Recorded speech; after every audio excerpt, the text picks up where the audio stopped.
بسم اللہ الرحمن الرحیم۔ یقیناً آپ کی نظر سے بھی یہ بات گزری ہوگی کہ آج کل امریکہ میں ایک فائل کھلی ہے اور اس کے اندر لاکھوں قسم کے کیس اور ایسے گناؤنے جرائم،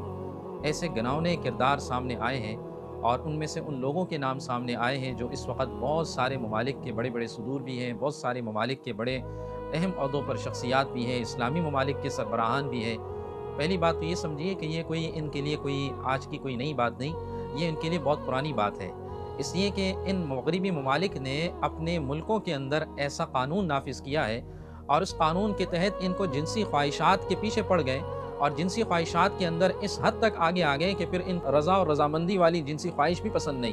پھر یہ چاہتے ہیں کہ اس کے بغیر کوئی اپنی جنسی خواہش پوری کی جائے، اور اسی طرح کم عمر بچیوں کے ساتھ جو ہے وہ جنسی درندگی کی جائے۔ جنسی درندگی کی انتہا یہ تھی کہ پھر ان بچیوں کو قتل بھی کیا جاتا، ان کی آنتڑیوں تک کھایا جاتا، اس قسم کی درندگی ہے۔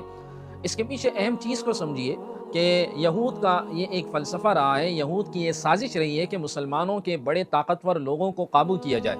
اور اس کے لیے جو ہے وہ ان کے سامنے ایسی چیزیں ڈالی جائیں کہ جن کی بہت ساری خفیہ چیزیں ان کے پاس بطور راز موجود ہوں، اور پھر ان لوگوں کو کہ جن کے راز موجود ہیں ان کے ملکوں کے اندر اہم اہم عہدوں پر بٹھایا جائے، اور پھر اس کے بعد اپنی مرضی کے مطابق ان سے کام کروائے جائے۔ یہ یہود اور ہنود کا یہ بہت بڑا جو ہے وہ طریقہ اور وتیرہ یہ پہلے سے چلتا ہوا یہ آ رہا ہے۔ آج کی دنیا میں بھی آپ یہ سمجھیے یہ جو واقعہ ہے یہ ایک معمولی ایک چھوٹا سا ایک ملک ہے دنیا میں، اس وقت وہ بدماشی کرتا پھر رہا ہے اسرائیل، اور ہر جگہ پر جو ہے وہ اس کی بدماشی عام ہے۔ اس ایک ملک نے اتنے بڑے ملک امریکہ تک کو جو ہے وہ اپنے قابو کے اندر رکھ لیا ہے، اور اس کے علاوہ دیگر اسلامی عرب ممالک اور ان کے سربراہان کو بھی اپنے کنٹرول میں کر لیا ہے۔ یقیناً یہ بہت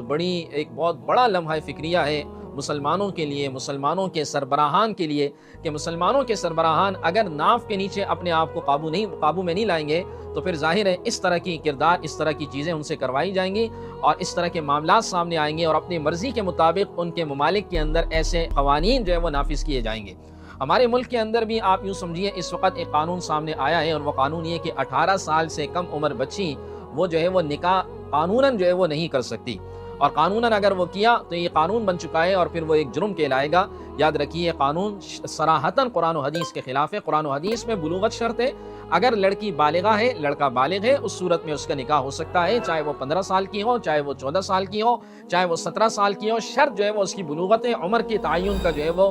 ہماری شریعت کے اندر کوئی قید نہیں، لیکن ظاہر ہے یہ وہیں سے مغرب سے یہ چیزیں آتی ہے، اور پھر اسلامی ممالک کے اندر ان پر زور ڈالا جاتا ہے، ان پہ دباؤ ڈالا جاتا ہے کہ آپ بھی جو ہے وہ اس قانون پر عمل درآمد کروائیں، تاکہ زیادہ سے زیادہ بے حیائی پھیلے، زیادہ سے زیادہ جو ہے وہ لوگ نکاح کی طرف کم آئے، پاکیزگی کی طرف کم آئے، عفت کی طرف کم آئے۔ جب نکاح کی طرف کم آئیں گے تو پھر ظاہر ہے زنا عام ہوگا، اور زنا عام ہوگا تو معاشرہ گندا ہوگا، اور یہی چیزیں وہ چاہتے ہیں کہ مسلمانوں کا بھی معاشرہ ہمارے معاشرے کی طرح ہو جائے، وہاں پر نکاح کا تصور ختم ہو، فیملی تصور ختم ہو، اولاد کا تصور ختم ہو، اور یہ صرف اور صرف ایک جنسی خواہش بن کر رہ جائے۔ یہ اہل مغرب کی داستانیں اپنے ساتھ کتوں کو گھماتے ہیں کہ اولاد نہیں، اولاد پیدا کرنا ان کی ابھی اس وقت خواہش ہی نہ رہی، اور کتوں کے ساتھ ایک زندگی وہ اپنی بسر کر رہے ہیں۔ اسلامی معاشرہ، اسلامی کلچر ہرگز اس کی اجازت نہیں دیتا۔ ہم ایک خوبصورت معاشرے کے اندر ہیں، اور ایک خوبصورت اس معاشرے کا حصہ ہے کہ جہاں پر شادی شدہ جوڑے رہتے ہیں، جہاں پر نکاح کیا جاتا ہے، پاک دامنی والی زندگی گزاری جاتی ہے۔ یقیناً یہ بہت بڑا لمحہ فکریہ ہے، اور اہل مغرب کی یہ داستانیں کوئی نئی نہیں، اس سے پہلے بھی داستانیں، نہ جانے اور کتنے راز ایسے ہوں گے